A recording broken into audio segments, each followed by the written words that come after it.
This episode is brought to you by Farm Bureau Financial Services, Zach Miller Agency.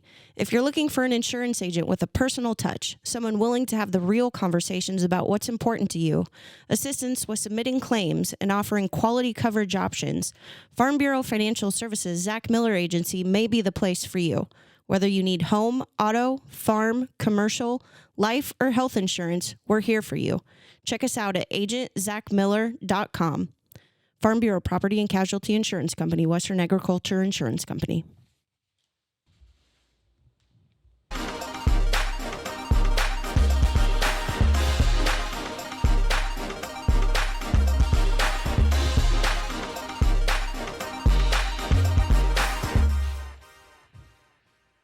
My next guest is a ProLife Advocate for Students for Life of America. Lydia, thanks for making time to be here today.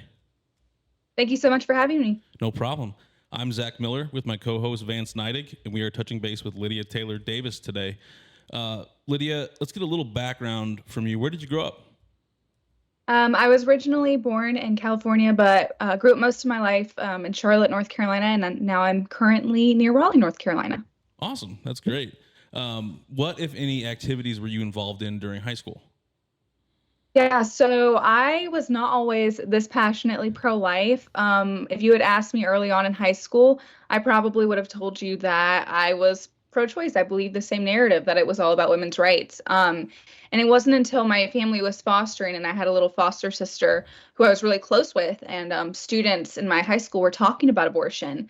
And I remember specifically one day, I was kind of neutral, didn't want to get too involved in it, just kind of believed the pro-choice stance. And they said to me, Lydia, we need abortion because foster kids like your sister would be better off aborted. And I was absolutely shocked and horrified to hear that. And I immediately felt sick to my stomach. And so I began doing more research into abortion. And because of this, I obviously realized how wrong abortion was, that my faith means I must be pro-life, but also that science is pro-life. And therefore I should be against abortion. So I got involved in the pro-life movement in high school, and my junior and senior year with Students for Life, and then in college started leading a chapter, and then started working for Students for Life, and here I am today. That's great. So you are going to Campbell University still? Yes, I graduate in December. Oh, well, congratulations. I'll look forward to that probably. Thank you. Yes, I'm very excited. Good. Business administration and management. So is that going to lead you down your path with Students for Life then too? Yes, so I'm already full-time with Students for Life as their spokesperson, social media engagement coordinator. So I'm currently traveling the country, speaking about abortion on college campuses, which that's the demographic that needs to hear it the most, because we know that's the demographic Planned Parenthood is targeting, Gen Z.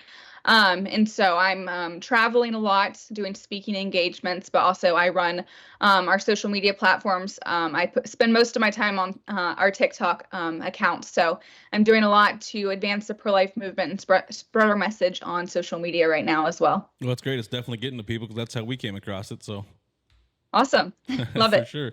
One more thing. I see that you recently got married. Congratulations. Thank you so much. Yes, it was a very pro-life wedding. We even had a pro-life wedding cake. So. I saw that. I saw that as I was doing a little research on you. That's really cool. You guys did that. Yes, thank you. Yeah, no problem. So let's get into kind of our main topic of today.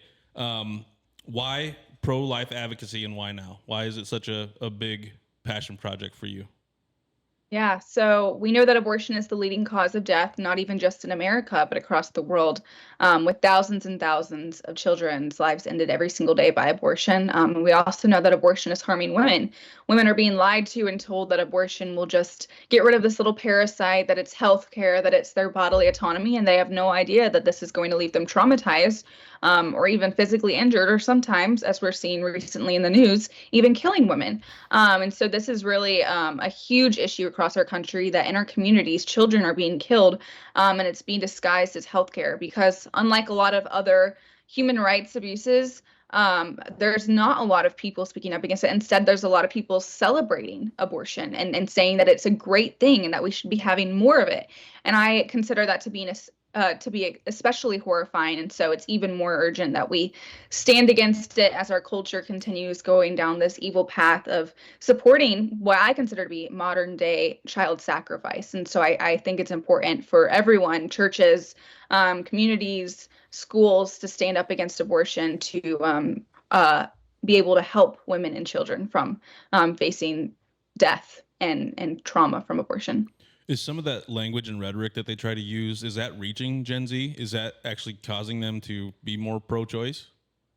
Yeah, I mean, we hear all the time when pro-choicers talk about abortion, they avoid using the actual word abortion because they know the negative connotation that comes along with it. So they use these misleading terms like reproductive freedom or women's rights or healthcare. And so we have to come alongside and be like, hey guys, they're lying to you. They're doing this on purpose to trick you about what abortion is. Abortion is not women's rights because women's rights begin at conception. Abortion is not reproductive freedom because killing babies is the opposite of freedom. And abortion is not healthcare because if your healthcare is killing people, then you're doing it wrong. That's not really healthcare. So we are really trying to combat that messaging on social media because we know in order to influence my generation, Gen Z, unfortunately, Gen Z is sitting all day scrolling on their phones, consuming social media, and any messaging they're seeing is going to subconsciously influence how they feel about the election. So we're trying to combat that because we know, of course, that social media can be very left-leaning. For sure. I mean, it's definitely hard to find a lot of content that you guys put out and just right-leaning content. So it's kind of nice to see. That's why I was so drawn towards what you guys are putting out. So it's great. Yeah. We've recently, I don't know if you saw yet, but so I run our Students for Life and Kristen Hawkins TikTok accounts along with my personal. And after we posted the video of me calling the late-term abortion facility, I checked back and tried to go into our TikTok account, and our Students for Life TikTok account had been banned because of that video. Wow. Wouldn't let us appeal it, wouldn't even really tell us a reason why. And so I've dealt with TikTok bans before, not with this account specifically. So we immediately asked our followers across all our platforms to demand that TikTok let us appeal the decision. And so hundreds of people were sending in reports to TikTok, and luckily they were able to let me into the account to try and appeal it. And when I went in, we saw that they had censored over 180 posts within 24 hours on our TikTok account. Oh These are gosh. posts that some of them not even specifically abortion related, some of them just celebrating motherhood and encouraging moms and trying to offer resources.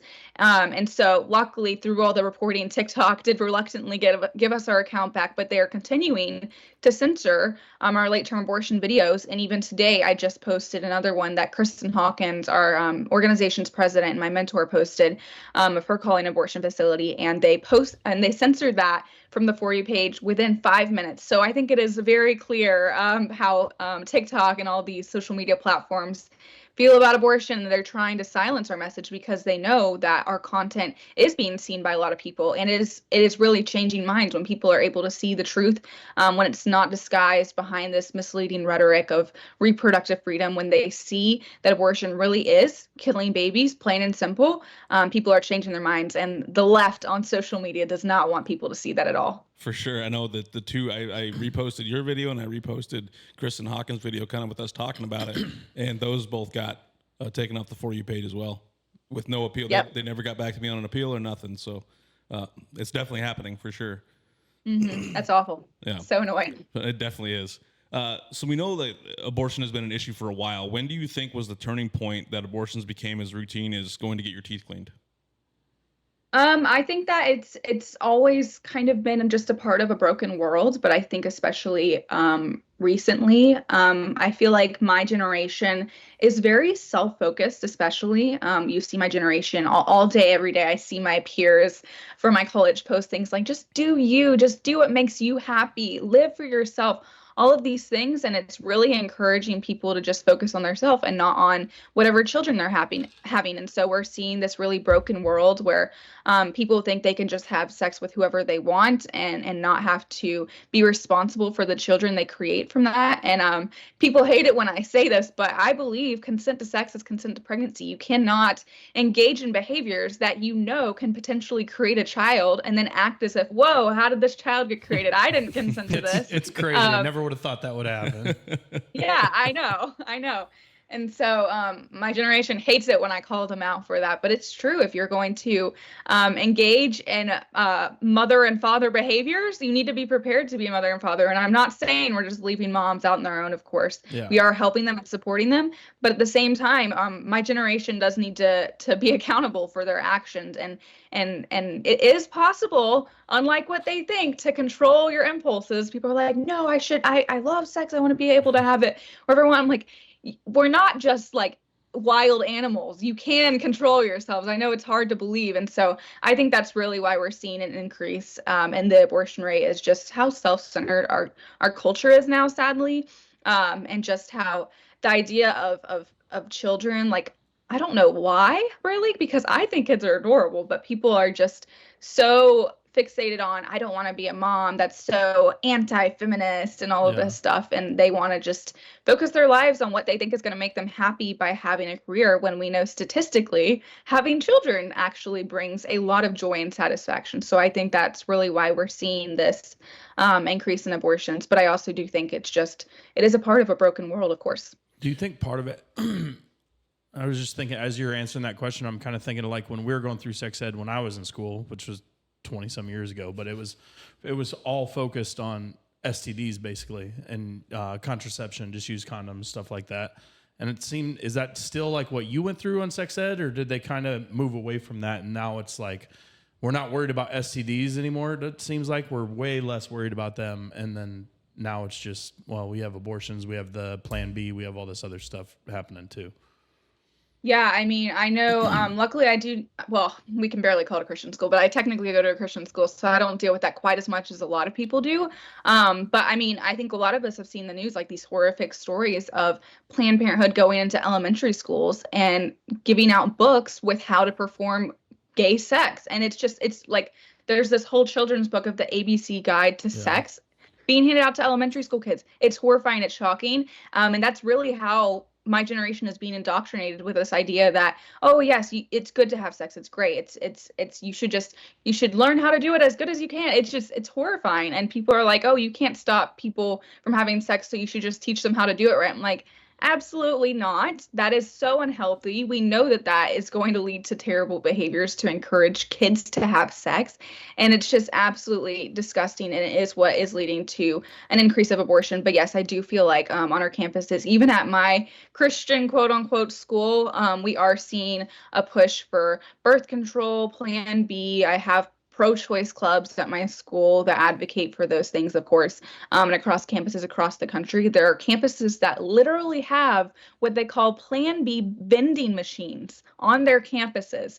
And that is so just bizarre. And it's just become so normalized to just celebrate sex and all this birth control. And even last fall, Kristen Hawkins was doing an event at Chapel Hill, and I was there. And of course, the pro-choicers were so triggered by her presence that they held a pro-choice party where they handed out Plan B and had a condom piñata. Nope, I'm not joking. Gosh. That's literally what they had. And so I definitely do think that sex ed has definitely contributed to this, because we know when kids grow up in this ideology that they're more likely to believe it as adults. And so when Planned Parenthood is able to get to them early, that's how they get their customer base of people who are coming in for abortions when they're having sex with whoever they want, whenever they want, because they're taught it's great and empowering and it'll make you feel good. And it really doesn't.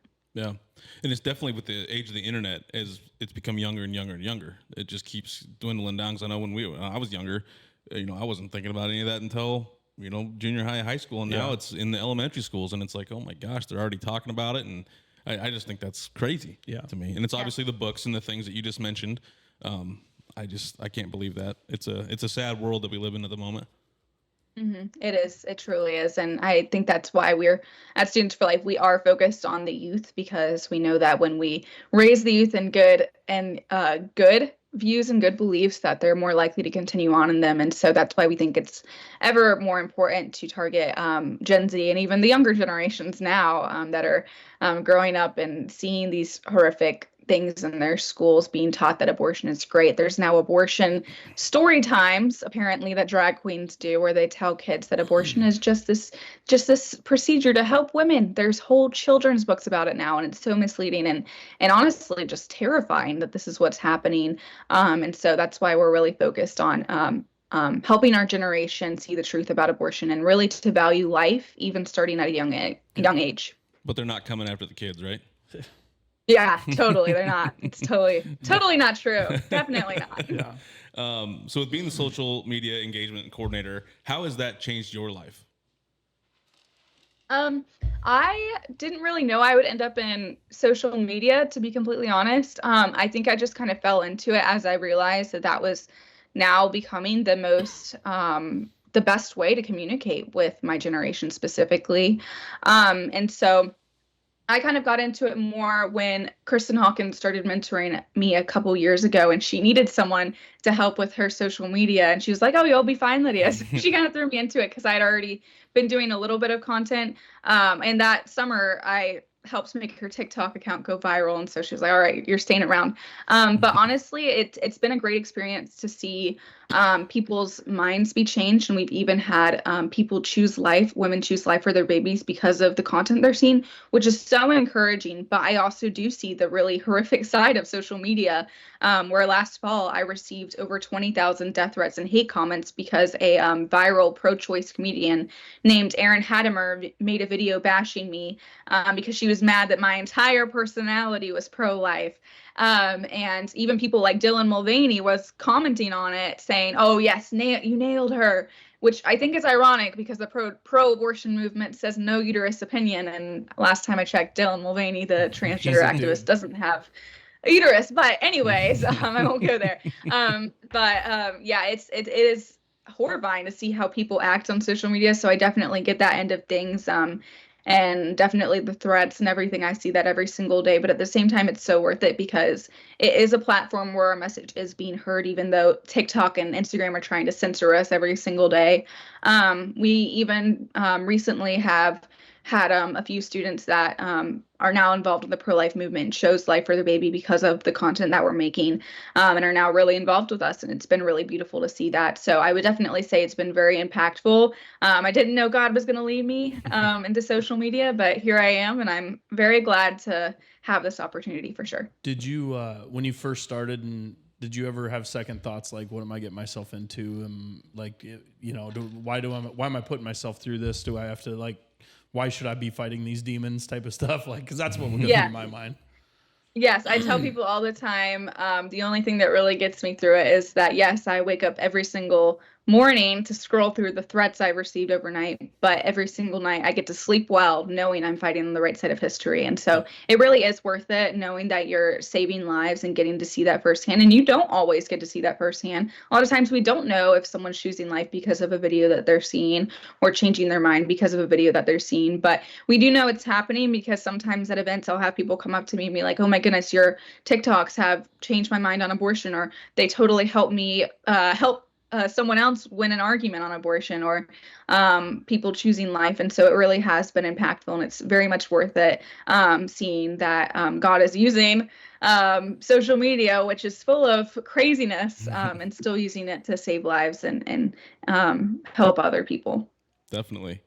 How much hate have you been receiving when you go on campuses? Has that been a big deal, like in-person hate? We just talked about social media, but how's that going on campuses? The physical threats, stuff like that. Yes. So there's been several articles released on my whole situation, but at one point I had to have, when I was living on campus as a student, I had to have security patrolling my dorm because I was getting death threats slid under the door of my dorm. I was never physically assaulted on my own campus, but there was one time where I was in the city of Raleigh after a protest, and it had actually gone really successful. Like, we had changed some of the pro-choicers' mind, which is very abnormal at a pro-abortion protest. And so I thought it was successful until I went into a public restroom, and I still don't know who it was to this day, but someone came up behind me, followed me, and don't even know if it was a girl, could have been a guy, slammed me against a wall, called me a pro-life bitch and then ran out, and then no one ever caught them. So that happened a couple years ago. I've had dog poo picked at me. I've been slapped by signs. My car's been vandalized now more times than I can even count.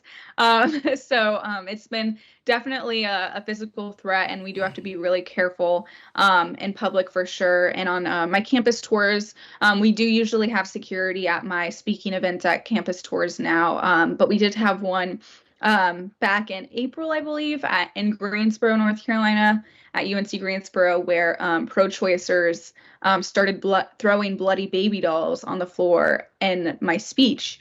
And I don't know what they were thinking doing that, but I'm like, you're thank you for the honesty Proving and my point, acknowledging yeah. what you're supporting, really. But we definitely do deal with this physical threat. And I know Kristen Hawkins has dealt with that as well at some of her speaking events. So, and I think it does make it hard because a lot of people see what happens to me and other pro-lifers, and they are hesitant to get involved. And so that definitely does make it difficult.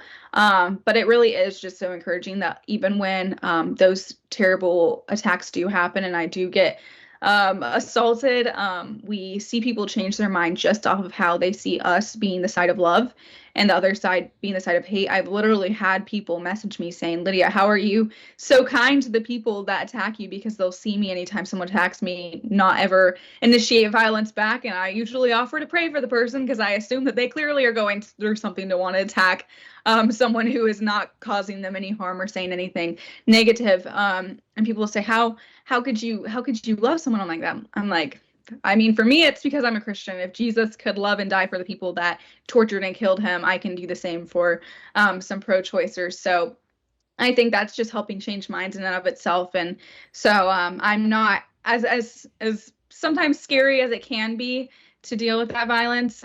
It can also be encouraging to see the impact it has when people are seeing that we are the side of love and that we really are facing the side of evil. And that's the truth. That's just the truth. And people get mad when I say that sometimes, but we're fighting the side that is advocating for violence against baby in the womb. So of course they're going to be violent towards born people as well. Exactly. We say that a lot, just talking about the right and the left, how the right side is a lot more, encouraging and welcoming, and the left is just violent and screaming at you. And it's probably the same way you're just going through all that too. This issue alone is like really, I've brought it up many times on our conversations, they look like seething demons, like you're throwing holy water on them, and all you're saying is save a baby, and they lash out and they start screaming and hollering, and it's just such a eye-opening evil to me that I just don't know how to explain it, and it drives me crazy. It drives me absolutely insane.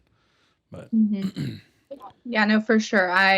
You definitely do have to have a lot of grace for those people. And I use the term demon possessed not too often, but I definitely do feel like I have seen those people that just come up screaming or just say horrific things and say that they know it's killing babies and they're going to do it anyway. And it is hard sometimes. I think the hardest times for me is when I see women at protests, pro-choicers that have their children that are still advocating for abortion.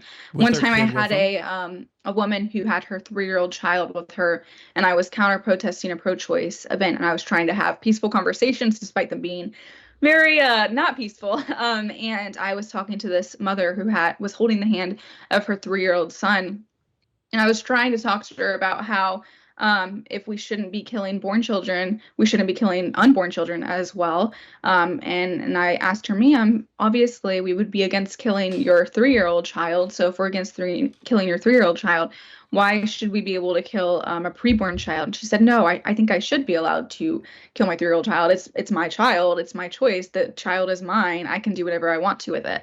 And I thought she was kidding for a second. She was completely serious. She continued to make this argument that it was her choice. It's all about women's choices, whatever a woman wants to choose. And so I really think that this really, really, truly evil messaging from the pro-choice movement, that it's all about a woman's choice, has erased morality from this equation completely. Because if it's a woman's choice, that leaves the options unlimited for what choices they can choose if it means to harm a child, if it means to harm anyone. And so it is definitely horrifying to see that sometimes. It's definitely a reminder that we are fighting against evil, but I definitely do see that, and it is scary to see that, especially with mothers who have children and say things like this. And it's becoming more and more common that people are okay with killing born babies. I know you guys are probably like, no way. And I'm like, you have no idea how many times in the comment sections I'll see people justifying killing a child if it's too hard for them to take care of, or if she doesn't have the resources, that they'll sympathize with the woman instead of advocating to help the child. And it really is terrifying. Thankfully, it's not super common, but it is becoming more common just because of this messaging that we're hearing from the left, that it's all about women's choices and bodily autonomy and women's rights, and it's all healthcare. It's scary, and that's why we need to fight even harder against the culture right now. It's definitely, I mean, those videos are, I remember seeing, and maybe it's one of your videos or something, I don't know. I do remember seeing a mother say she could kill her kid till 18. It's her right. Yep. I mean, it was at a protest somewhere, and I don't remember where I saw it, but I saw that years ago. 4 or 5 years ago is when I saw that video, or 2 or 3 years ago. I don't know, but it was a while ago. And yeah, so when people say the slippery slope isn't a thing, it's absolutely a thing. Like, so. Yeah, absolutely. Definitely. Very sad. So the media is trying to portray this story in Georgia is blaming Trump and his policies for this mother's death. That the policies that are in place made it so she could not receive medical attention. It has come out that the mother took chemical abortion pills, and this is what caused her and her twins all untimely deaths. What are your thoughts on this? Yeah, so obviously, I'm not sure if you've seen, but we've been combating this story pretty heavily. And I'm honestly disgusted at how the pro-abortion movement is taking this woman who died tragically from an abortion and using her story to advocate for more abortion. And they're completely blatantly lying about it. Because first of all, we don't know why the doctors waited to perform a procedure on her. And they're just making blanket statements that, oh, it's because they're afraid of the pro-life law. No, it's completely false. So obviously, this woman in Georgia couldn't get abortion pills because abortion has a pro-life law. So she came up to my state of North Carolina, which does allow abortion pills, to get the pills. She went back to Georgia, took them. And like I've always said, chemical abortion is extremely dangerous to women. It shouldn't be a thing. It's harming women and leaving them bleeding alone in their houses, especially if they're alone with no one else to care for them. It's awful. It's horrific. And so this woman did suffer complications, and there's some people that think that may have been because it was twins she was carrying, because some people think you need to get extra of the abortion pills to kill both twins, sadly. We don't know specifically what caused it, but we know it was the abortion pills, that her and her babies would still be alive if it wasn't for her taking the abortion pills. But because of her complications, she went to the hospital, and there has been no statement as to why the doctors waited to act. We haven't found out yet, so it's ridiculous that people are making assumptions. But the doctors did wait too long, and she did die in the process. And people are saying it's because of Georgia's pro-life law, when Georgia's pro-life law is extremely explicit that there are medical exceptions, that a DNC is allowed for a miscarriage, for if a mother's life is in danger, or even if she just is dealing with risky bodily harm. And that's completely different than a direct abortion, because the intent is not to end life. The intent is to save life. And so it absolutely was allowed under the Georgia law to perform a DNC. And so if the doctors acted inappropriately, it wasn't because of the law, it was because of their actions. And again, we don't know why they did what they did. They might have been trying another strategy to save their life, to save her life. We still don't know yet. So we're waiting for that information. So I don't want to make a for sure statement to say it was their fault, because they might have been trying to do something else. But it is horrifying that people are saying, oh, the Georgia pro-life law bans medical treatment, when it does the opposite. And it even protects doctors who act in good faith to save a woman's life. As long as a physician thinks that they're doing the best thing in their best judgment to save a woman's life that is pregnant, then it is absolutely allowed to end the pregnancy, obviously without the intent to kill the child. So it's very just so frustrating to see people using this case that is a case of why we should be against abortion pills, because it's harming and killing women, and they're taking it to advocate for why we need more abortion access and more abortion pills. So it's ridiculous, and it's another attempt from the left to twist stories and throw it under their misleading rhetoric and convince women that abortion is great for them and that they need it or they'll die, when in fact there has been absolutely zero women who have ever died because of pro-life laws. There's zero. I always tell pro-choicers, name a single woman, and they can't. There's not a single woman in America who has died because of pro-life laws, because we are trying to save both lives always in medical complications. We're pro-life because we care about both mother and child, and we're always going to try to save both. Right. Yeah, we talked about that story last night, and we had heard maybe it was some fetal tissue that was left over. Sepsis had come into play. Is that what is coming? Is that true? Yes, we do believe that's the case. Again, we don't have all the information. Yep. The doctors, I believe, still have not made a statement. So we're trying to not be super specific because we don't know all the details of the situation. But definitely that could have been the case. And there's no indication that either of the babies were still alive. So they were likely still dead. But even if they were, again, the Georgia law does still allow medical treatment. So we do think it was a case of sepsis where a DNC should have probably been given to her. So we don't know why the doctors waited so long.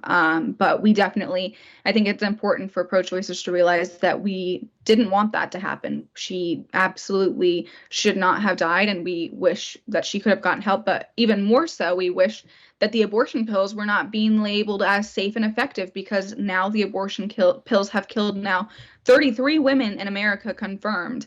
And that's just unacceptable. And they're being labeled as safe. They love to say that they're safer than Viagra. And I'm like, last time I checked, Viagra doesn't kill babies. So I wouldn't say that killing babies is ever safe. But women are just being told that it's okay, that they can just pop a pill and go home and just have light cramping and light bleeding. And then they're left suffering and pain on the floor. And a lot of women don't know how much blood is too much. And so that's why we're seeing these women dying from them, because they just don't have this information. They could be bleeding out and they might think it's normal because they're told it's safe and effective. And so definitely this should be an example. This tragic story should be a reason for people to be against abortion, not for abortion. And so we definitely need to be very intentional about combating that messaging we're seeing right now. And the pro-choice movement wants to ship those all across the country, those pills. Yep. Even in states where abortion is illegal, they're still shipping pills across the country. I even used one of the websites to see if they would ship them to me without even proving that I was pregnant, and they do it. They don't even verify an ultrasound, which can be extremely dangerous, especially for women who don't know they're having an ectopic pregnancy or anything. They can take a pregnancy test and just pop the abortion pills and think that their problem's going to be solved. But this is also an issue for sex trafficking. We see a lot that traffickers are taking women into abortion facilities and getting them abortions so that they continue to exploit them. And abortion pills have made this even more easy because there's no questions asked. They'll ship you the pills. And even recently, there was a story of a guy who got the pills, and his girlfriend was pregnant and didn't want her to be because he was apparently cheating on her. And so he secretly put pills inside of her to kill her baby without her knowing. And apparently additional evidence came out that he also tried to put the abortion pills in her drink as well, because of this easy access to abortion pills, and her baby did die because of this. And it's tragic that abortion pills are so easily accessible. I've seen them in person, pro-choicers taking them, popping them like candy at protests to try and tell women that they're safe, and it's dangerous and just tragic that women are being lied to and taking them and thinking that they're just getting rid of a little parasite, nothing more. It'll be safe and easy, and then hurting and sometimes dying from them. Right. Do you know what's the outcome of that with the guy? Is he getting charged with murder, or because then I'm not sure. I'll have to look it up. I believe he definitely did. I think at least go to jail or something. I can't remember. I'll have to look it up.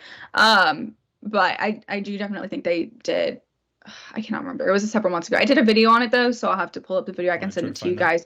But yeah, definitely. And I think there's been other cases of that as well. So it's really something that is going to become more common. And a lot of times we're not going to find out about it because this is done by sex traffickers all the time. Right. And we've had some of our staff at Students for Life have gone in to abortion facilities undercover many, many years ago. as a minor saying that, hey, I need an abortion. My boyfriend's 30 years old.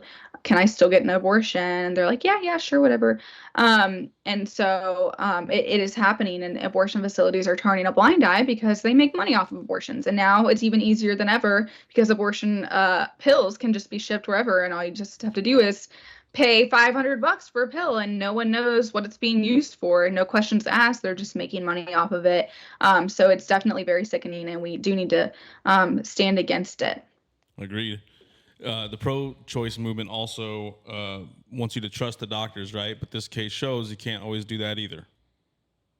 Yeah, I mean, I know a lot of doctors have lied and said that they're concerned about the ban moving out of state because of the pro-life laws, and it is very frustrating to see doctors lying about the laws, because good doctors would understand the laws in their full capacities and understand that they should be recognizing both patients in the situation, which includes both the mother and the preborn child. And if they're not, that is they're sworn to do no harm, and so they are doing harm by harming a preborn child and aborting them. And so when they're trying to argue that, oh, it's abortion is banned in medical emergencies, what they're usually actually talking about is mental state. They're trying to argue that a medical emergency sometimes counts if a woman says, I can't mentally handle this pregnancy anymore, so kill my baby. It doesn't make sense. It's not okay. That's not a justifiable reason to kill a child, especially when we offer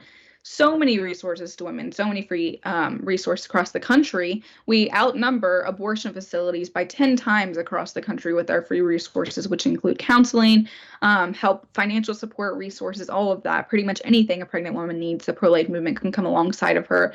And killing babies is not a solution. So I'm sick and tired of pro-choice doctors trying to mislead people, saying, oh, women are dying because of this. I can't save women's lives anymore, because it's completely false. And good doctors would fully understand the law. And if they're claiming to not understand the law, then maybe they shouldn't be doctors, because part of your job is knowing what you are and are not allowed to do. And it's seriously dangerous if you don't understand that. So it is concerning for sure. And that's why we're really trying to remind people that, hey, there's not a single state in our country where women can be forced to die.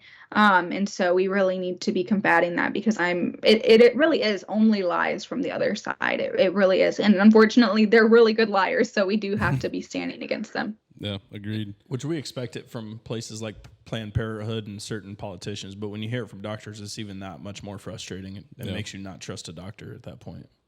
Yep, absolutely. It's very sickening. We're very glad for our pro-life doctors we have out there. Correct. Just from some short research that we have done, we can see that late-term abortion is happening. Vance's stance is that one is too many. You have obviously been making videos calling clinics. The media is obviously lying. What else can we do to make sure word is still spread on this? Yeah, I mean, I do think that social media right now is the most effective way to talk about it. We are seeing that late-term abortion is a really great talking point against the Democrats, especially with the elections coming up. I mean, I've seen in our comment sections just people just saying that they are even more inclined now to vote pro-life more so than before, or are completely changed their minds and were pro-choice and are now pro-life, or are now voting against Kamala Harris and Walz. And so I think that we definitely should be more outspoken. And I think that's really just what we need to be doing, is stop being silent. I think a lot of, especially churches, I find, think that it's good to be neutral on certain subjects. Abortion should not be one of them, for sure. The church is called, as the Bible says, to defend the defenseless. And I think churches have been too silent on the abortion issue, sadly. And so I think that just being more outspoken, posting about it is very important, and getting out in the community, really going to events, door knocking is a great way to talk about, hey, this is what the Democrats support. That the Democrats do not name a single limit on abortion. Again, we saw in the debate, Kamala Harris was directly asked if she supports any limits on abortion, and she dodged the question. She refused to answer it because she supports it up until birth. There is no abortion that Kamala Harris wouldn't celebrate. And so we definitely do need to be hitting that as much as we can, especially with the upcoming elections, because we know millions of lives are at stake. Did you have something? I was going to say, churches have been silent and even going the opposite direction of it. I mean, Oh yeah, I I mean, would say if your church is pro-abortion, it's probably not a real church. Like, get out of there. but they're out there. I mean, it's in certain, even in the Catholic churches. There's churches out there that they're saying shit like that, and so it is frustrating. As a Catholic, I'm a Catholic, and it's very frustrating. Yeah, for sure. I think that it honestly, it's from churches that are not having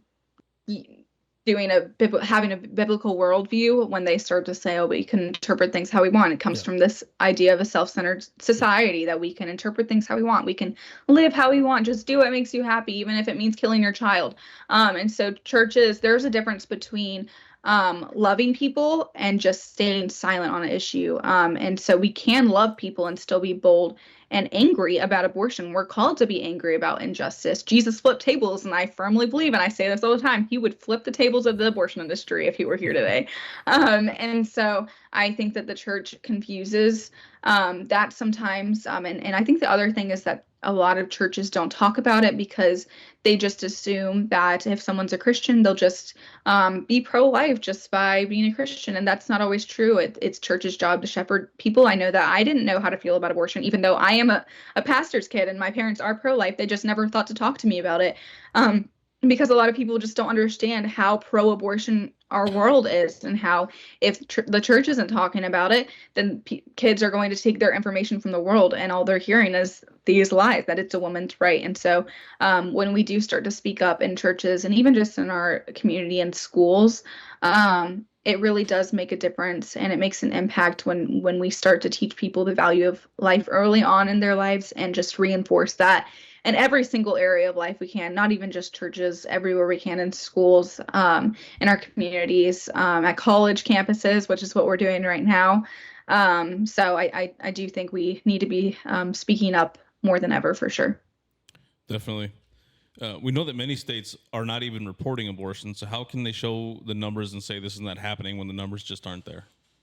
Yeah, they can't. That's the thing. They say the abortion facilities admit to certain numbers, but there's so many things that we don't find out about that they're doing. There are women that are killed that we never find out about. There are babies that are killed that we don't find out about.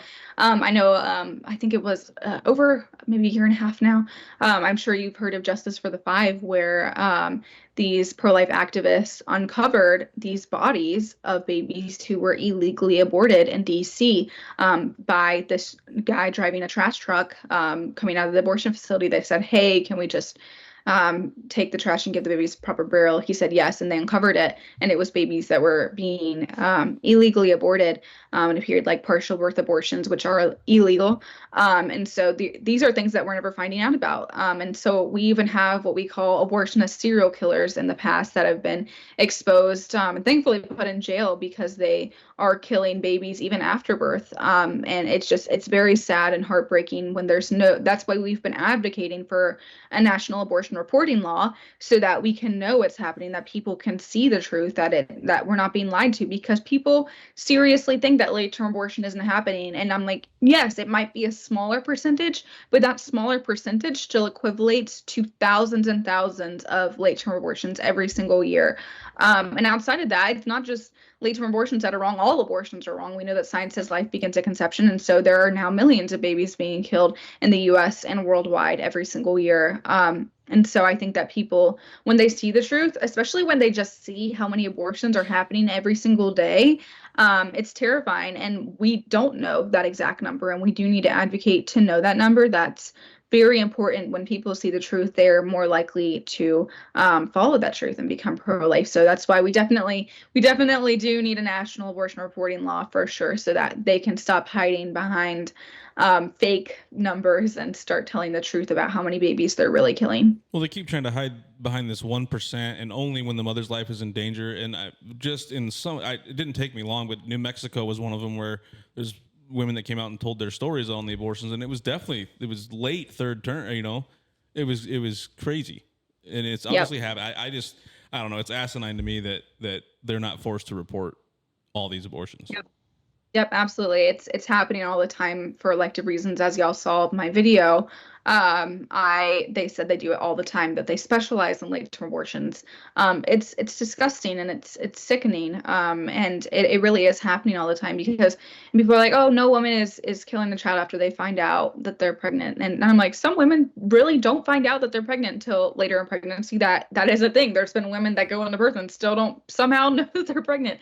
But also just like sometimes women will have them because they just wait too long, or if they find out the baby has Down syndrome, which is absolutely ableism, that abortion facilities are killing babies with Down syndrome. But also just sometimes women will get them because they lose their job, or their boyfriend is a piece of crap and isn't in the equation anymore. As we see, a majority of women who are getting abortions are coerced or pressured by someone.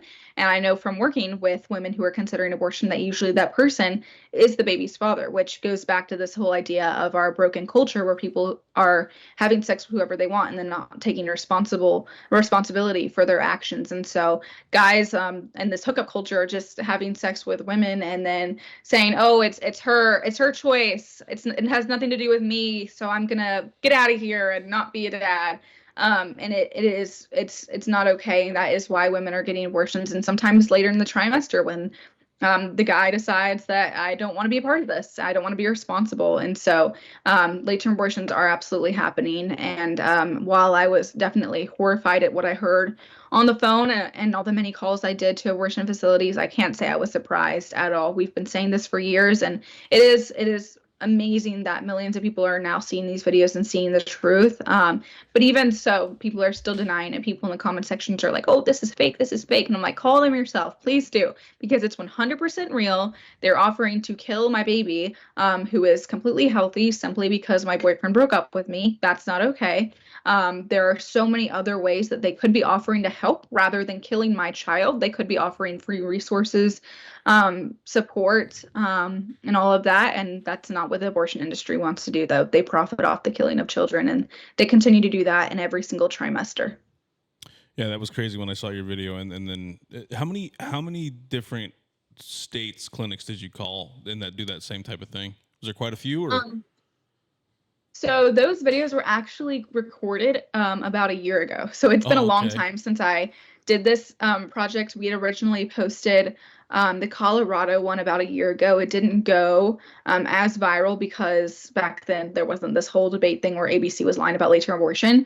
So it had been a while, but I spent 3 days calling a bunch of facilities. Obviously, I focused on ones like Colorado, New Mexico, Maryland, DC, California, I think I did too. And a couple of them did catch on to me. So some of them were unsuccessful because they were like, your questions are sounding a little too pro-life for me. Acknowledging a baby? What? That's crazy. So some of them are not successful in getting that information out of them. So I did have to be very careful. And the full footage of a lot of those videos goes on for about 12 minutes. And we weren't able to include all of it, but it really was sickening hearing. I had one facility offer to cremate the baby after they had aborted it, which I'm like, you're going to brutally and violently kill the child and then give them the dignity of cremating them after you've murdered them? That doesn't make any sense to me. I was horrified. Like, That's it was crazy. just hard for me making those calls and just during the calls, I'm just trying to not just break down in tears, because it really is just sickening at what's happening. So I did make a lot of calls. Kristen, I believe, has called most of the same facilities as well. Luckily, a lot of abortion facilities can't perform abortions that late anymore because of our pro-life laws. But so a lot of these main abortion facilities, like the ones I called, are like the hub for late-term abortions. So especially the Colorado, Maryland, and DC ones are the top 3 known for late-term abortions. I believe there's also one in Oregon, I want to say, that is well known for performing late-term abortions as well. But I called lots, and even when they wouldn't perform late-term abortions, it was still sickening to know that they were just this willing to kill babies instead of offering actual help. Because every time I would pose as a woman who her boyfriend had left her, and every single time, instead of offering real help, they would offer to kill my child as long as I paid them money for it. Yeah, basically say, when can we get you in, right? Yep. Yep. Every time they just want to know, "Oh, okay, just send me your paperwork. We'll get you scheduled as soon as possible." And some of them were rushing to get me in as soon as they could, and it was just like it was horrifying because they want you to just commit to it and not have second thoughts about it at all. And a lot of them, that's why they give you this medicine, so you don't know what's happening during the procedure. That's why they don't show women the ultrasound, so they don't see their baby. They're trying to speed women to this decision that's going to traumatize them. As we're seeing, a lot of pro-lifers are pro-life because they were lied to, had an abortion, and now regret it and realize that their child was a child who deserved to live. And so it's very sad what the abortion facilities are doing. And I'm very grateful that the pro-life movement does have all these pregnancy centers that are able to reach women and sometimes stop them from going through that horrific decision. But unfortunately, that's not always the case. And so I was definitely horrified by these phone calls. I knew it was happening, but hearing it firsthand is a completely different experience. And I know a lot of other influencers and conservative activists have been doing these calls now and hearing the same thing. So I think people are stopping living in denial that this is happening and starting to see the truth, which is good at least. That is good. I did enjoy Kristen's couple videos that I did watch where she was doing live calls in front of people. And kind of proving them wrong. And like Vance said on the one, she just acted like I call them. I've always called them demons, and I will never stop calling them demons. And that's the way I feel about them. But I mean, she just got pissed. Like she was mad that she was proven wrong. And like, oh, who cares? Whatever. We're still going to kill our babies. And it drives me crazy. And like you said, you got to force them in as fast as you can. Not let them see this. Not let them see that. Well, that's why they're putting an 80-year-old woman in prison for praying with people on the sidewalk that are going into an abortion facility. Yeah. That's not a terrorist. She is of no danger, but you're going to put her in prison because that's what our government wants. They want to kill. Our government is as complicit in killing babies as the government is pro-abortion. So absolutely, I government wholeheartedly agree.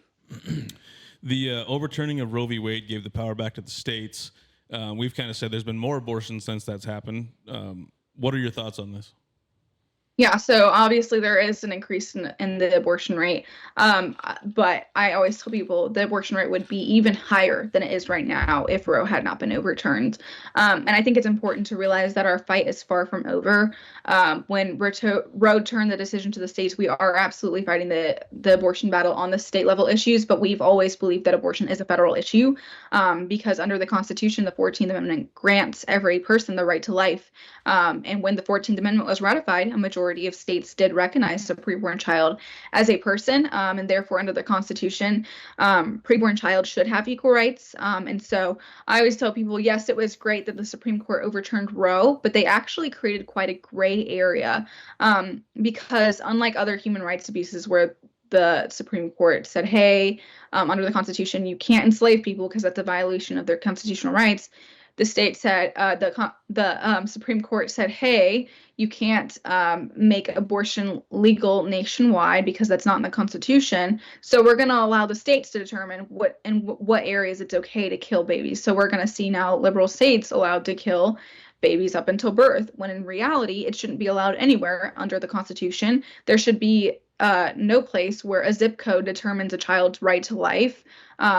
Personhood shouldn't be dependent on state lines. And so while we are trying to end abortion in individual states, we do want to take this up to the federal level. And that's exactly what the Democrats are doing. Kamala Harris is completely unapologetic about trying to bring Roe back and fight for unlimited access to abortion on the federal level. And if we are silent on that, then we just let the Democrats run the narrative. So we absolutely need to be fighting it on the federal level. And it is discouraging to see a lot of Republican candidates say that it's only a state issue, because it's definitely not. We shouldn't allow any place to kill children. So definitely overturning Roe was a huge step in the right direction and has saved a lot of lives. But as you said, the abortion rate is still increasing despite of that. And so pro-choicers are so convinced that overturning Roe is what ended their right to abortion. They have no idea what they're talking about. And so we definitely are fighting, even more so. I tell people that Roe was just the beginning, that people told us that it was impossible to overturn Roe v. Wade, that we should stop pretending like we can. And we did it. Now people are telling us it's impossible to end abortion federally, and we're going to prove them wrong as well. And it might take a while. I acknowledge that. We are definitely living in a very pro-abortion culture, but I do think that it is possible. And I do think we should continue to fight to save every single life in every single state nationwide. Most definitely. To the people that claim they're only voting for Harris walls to protect women's rights, what do you have to say to those people? Well, first of all, women's rights should not include killing children. That is not a right. That is killing. That is illegal, or should be illegal. Let me rephrase that. I think that it's important to realize. Technically, murder is illegal. Like we can say murder is illegal. Exactly. So yeah, I'll use the same words they use. So yeah, murder is illegal. Yeah. But at the same time, it is important to realize that a lot of women who are voting for Kamala Walls are doing so because they are convinced by Harrison Walls that if they're not pro-choice, they're going to die in pregnancy, that being pro-choice is actually just supporting medical care for women, and that's not the case at all. And so whenever I'm talking to people, that's usually the reason why even Christian women are voting for Harrison Walls, because they think that pro-life laws force women to die in pregnancy or prevent miscarriage care, and that's just simply not true. And so I think when we talk to women, we have to emphasize the care that we offer, the pregnancy resources that we offer. I think a lot of them have no idea that some of the pro-life laws we pass advocate funding to foster care, to adoption, to pregnancy centers, and that pro-choicers try to stop that from happening. And so when we expose that, people are much less likely to support Harrison Walls.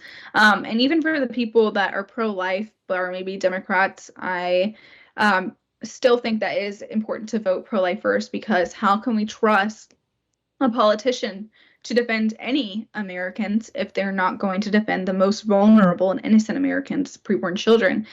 With abortion being the leading cause of death, I would argue that makes it the highest priority. And so we need to absolutely be prioritizing it in the way that we vote as well. And because we know that Harrison Walls are the most radical, extreme pro-abortion candidates we've ever seen in American history, it is absolutely not an option to vote for them. I don't care if you agree with them on every single other issue.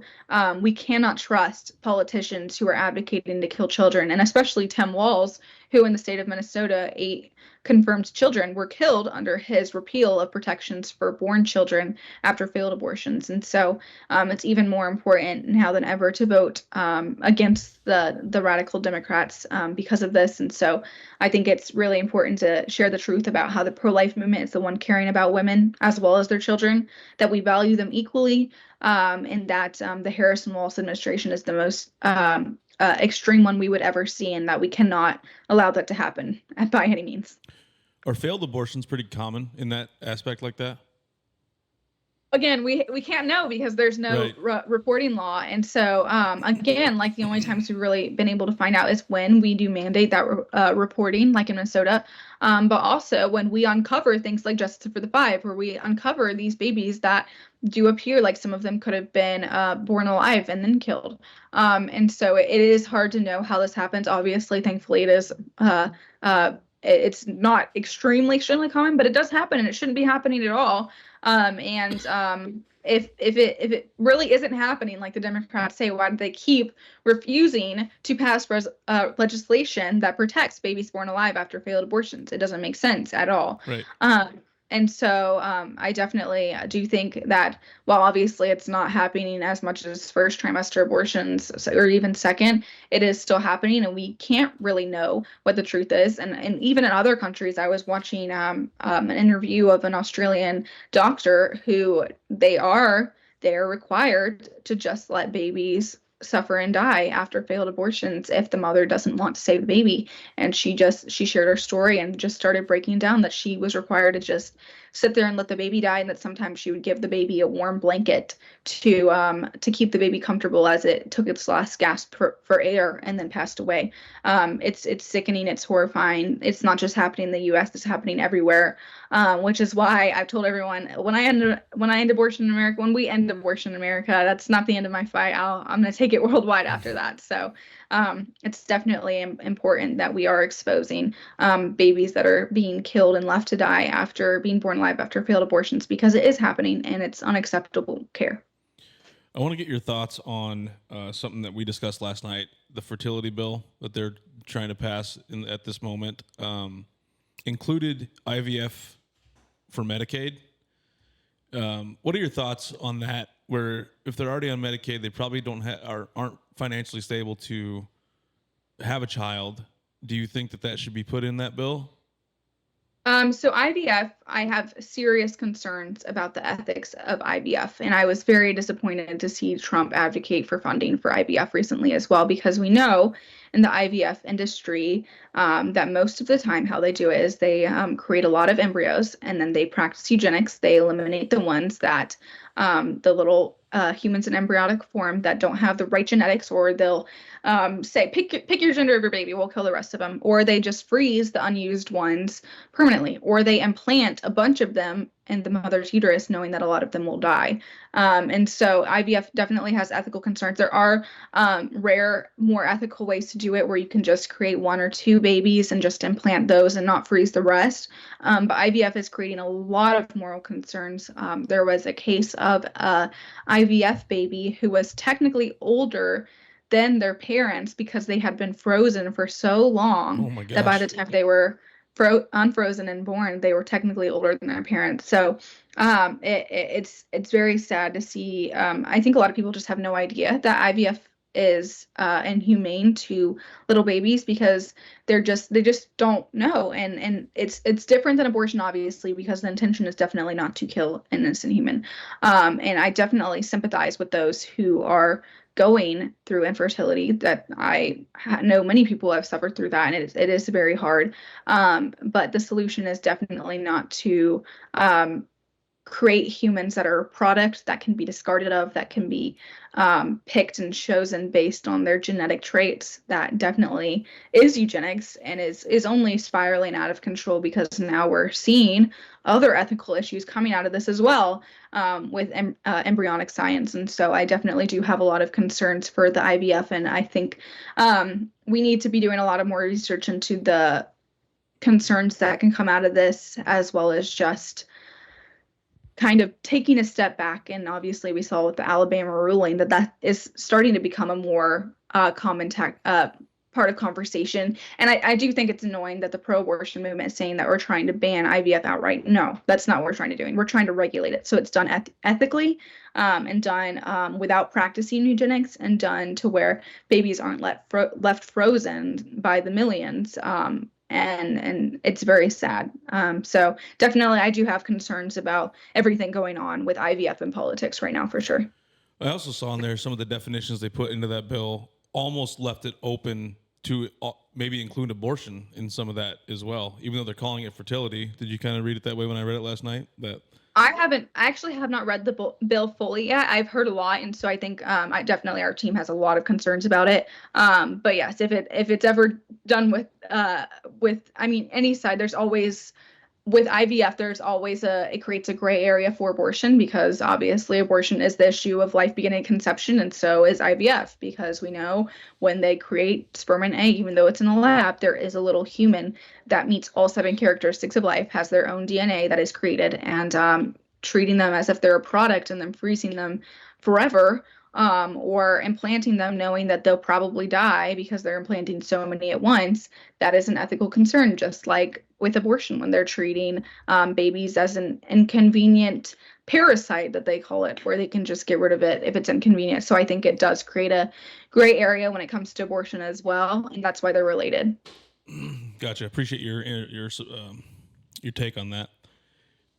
We're kind of to the end of the questions that I had. Do you see this as your path going forward for the foreseeable future? Fighting the pro-life movement? Yep. Yes, absolutely. This has been my calling for several years now, and God continues to open doors, and even use the terrible, horrible threats and violence I face and used it for good. So I definitely, this is where I've been called to be. I've always known I'd be called into children's ministry from a young age when I was working with orphans overseas, and I just didn't know I'd be working and serving preborn children. So I'm very glad to be in the pro-life movement. I've seen so many amazing things happen through the pro-life movement's work, and I really am hoping to continue in this fight until abortion is completely abolished worldwide. So I definitely will be around in this movement for many, many years to come. And after I graduate in December, I will be moving up to Fredericksburg to be closer to DC with our headquarters for Students for Life, where I'll be on the ground more hopefully and traveling the country, talking to crazy college students who are screaming at us and hopefully changing their minds. We'll see. But yes, definitely. My husband and I are both very passionate about the life issue, and definitely feel like God has led me here for a reason. That's great to hear. That is great to hear. We do have a couple questions that we ask everybody at the end of a podcast. With it being an election year, how do you feel about where the state of our country is right now? And do you feel that we are being well represented at the federal and state levels? I know there's a lot going on right now in my state of North Carolina with our governor race, so I won't go too much into it because there's a lot of unconfirmed things going on right now with our candidates. So I do have concerns. I think I have a lot of concerns about, especially with the new GOP platform, with Republicans becoming less and less pro-life. I do think that the GOP platform opens a door for federal legislation to be added, because there is that section about the 14th Amendment, including the right to life, which does create this ability to pass pro-life federal legislation. However, I do think that it does make me nervous that people like President Trump are saying that, a 6-week abortion pro-life law is too extreme. I'm like, too extreme for who? Is it too extreme for the babies with beating hearts that are being killed at 6 weeks? And so I definitely do have concerns for even the Republicans that are running that are supposed to be pro-life and are maybe not so pro-life because they think that the abortion issue is a losing issue for Republicans. And I'm like, no, it's not. You're just not talking about it in the right way. Because as I talked last night about this at a Republican speaking event, talking about how to win the abortion issue for Republicans, and how when we are truthful, when we are bold, and we call out the Democrats for their radical stance, especially on late-term abortion, which I actually thought Trump did very well at in the presidential debate with Kamala, people think that's extreme, and they vote pro-life because of it. And we are seeing that with the videos that are now going viral of Kristen and I calling these abortion facilities. I've had so many people DM me and comment saying they had no idea this was happening, that there's no way they can support this, and it really is changing minds. So I think that Republicans need to stop backing down, and especially Mr. Trump. I am voting for Trump personally, but and I did see him. I actually just saw him last weekend at a dinner I was invited to with him in Utah. So it was great to see him. But I think that he definitely needs to firm up on his stance. So I do have concerns there. We're asking him to make a new deal with the pro-life movement. We know he was very pro-life in the past. He did amazing things for our movement. We're very grateful for him. But we are asking him to reaffirm his pro-life stance for sure. But when it comes to the Democrats, I mean, it's no secret that there's no way we can support their radical position. So if Kamala and Walz do win, that will be the most dangerous administration we'll ever see for preborn children. And so I do definitely have a lot of concerns for that. So definitely with the upcoming election, I'm encouraging people to vote pro-life first, vote for the candidate that's going to allow the least amount of killing of preborn children, and that's certainly not Kamala Harris or Tim Walz. So that's kind of my analysis of the election right now. I think both candidates can improve, but especially Kamala. She definitely, I don't even know if she can improve at this point. I think it's just a lost cause for her. But I would completely agree with you. For sure. And that's Vance's stance too, is that we've the right in Trump has gone just a little bit, and you can explain it yourself if you want. I'm pretty close on where you're at too. I obviously don't agree with abortion, and but I also am where you're at, and it's frustrating to say you got to vote the way that has the least amount of murder, and that's frustrating to say something like that, but that's kind of where we're at this point, and we can move on from there. Yeah. Yep, I think it's important I know a lot of pro-lifers are very discouraged by what Trump is saying, and I'm with them. I totally understand it. It's very frustrating, especially when someone who acknowledges that abortion kills babies and is being weak on the issue. That's even more frustrating. But it's important to note that we have to vote with your vote. You're not necessarily voting for Trump, you're voting against Kamala Harris and Walz. You're voting against their radical support of abortion up until birth and even after birth with Walz. And so I think that's how the angle we kind of have to take at it as pro-lifers. But I know there has been a lot of just frustration, understandably. So definitely some concerns with that, but we are definitely continuing to ask Trump to work with us. And we did see him take back one of the statements he made about the Florida amendment after we called on him to do that. So that was a huge victory that he did make a pro-life stance on the Florida amendment. But yeah, I think, again, it is a matter of the Kamala being definitely not an option, and we have to do everything we can to prevent her from being president. Correct. Do you feel that the two-party system still works in today's time? This is an interesting question. I've never had anyone ask me this. I always have had issues with the two-party thing because people do, again, feel like there's only two options, when I know that there are definitely people who could run that would be way more pro-life than both of her options and probably better on other issues as well. I don't know what that would look like practically to switch that over because it really is so ingrained in our country. So I'm not really sure, but I could definitely see strengths to both approaches. I'm not sure how y'all feel about it. I'd be interested to hear how you guys feel about that. But I do definitely think that the two-party system is part of the reason why we're where we're at, where both candidates are pretty weak on the abortion issue, is because people just have to choose feel like they have to choose one candidate over another, and that just allows the candidate that's on the Republican side to basically do whatever they want because they just blindly get support no matter what. So I do think that getting rid of a two-party system could allow for more accountability on that regard. But I don't know. We got some mixed feelings on that one. I'd be curious. What do y'all think about that? We've basically said it's broken. We don't have a fix. Our biggest issue, my issue for sure, is it's more of a uniparty. On a lot of issues, they become a uniparty, and they've put on a show for us, entertainment-wise, of a fight. The Democrat, and not really, maybe not on the presidential level as much as your Congress, your Senate, stuff like that. And they do a lot of bickering and fighting for the cameras, and then all of a sudden they go in the back room and make deals that are against the interests of the rest of the country and the normal American citizens. So that's where I get really frustrated. I would like to see more parties involved, but then you delve into something like Parliament, and that just doesn't work the way it works over there. I mean, it's kind of, their system is completely messed up. But I definitely don't want to go to that system. But I don't have an answer. Yep, me neither. Yeah, I'm right with him on that. It's just they're more for themselves and they're not for the people, and they need to get back to representing the people that put them in office. Yeah. So. Yep, I agree. Awesome. Well, that's all the questions I had for you. Do you have any last messages that you want to get out to the people? Just vote pro-life first with this election. It's the leading cause of death, so we need to act like it. And if you want to get involved, go to studentsforlife.org or reach out to me at Lydia Taylor Davis on Instagram or TikTok. I would love to connect with you and get you involved in this fight. We do door knocking. We do stuff on college campuses for all ages across the country. So for sure, get involved in our fight against abortion because there are millions of lives at stake with this election and outside of the election as well. Awesome. And we will make sure we put we'll tag you and everything in all the websites and stuff for all the videos and everything. Thank you. Yeah, no problem. Thanks to my co-host Vance Neidig and producer Brennan Yock. Without them, the show would not be what it is.